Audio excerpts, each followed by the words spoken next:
So mga ka-defenders, nagbabalik tayo para sa isang kwento para sa bayan. My name is Sidebricks. So panoorin natin to. Ito. Panoorin natin. Okay? Ito yung problemang ginawa ng gobyerno natin. Yung mismong gobyerno natin na nagpatupad ng paniningil sa Meralco nang hindi man lang tayo i-inform.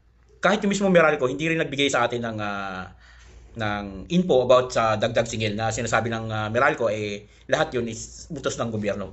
So ito yung maliwanag na sa buwatan ng mga oligarchs at ng gobyerno. So bakit ba ito ginagawa ng gobyerno? Kasi isa sa mga dahilan kung bakit nila ginagawa yan, kasi unang-una, wala na tayong pondo. This 2026, wala na tayong pondo.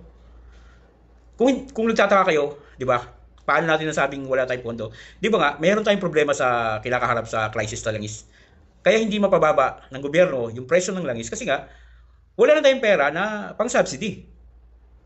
So, ganoon lang kasimple yun. So, eto, panibagong dagok na naman sa ating mamamayan. Simpleng, sa madaling salita is, gatasan na naman tayo ng gobyerno.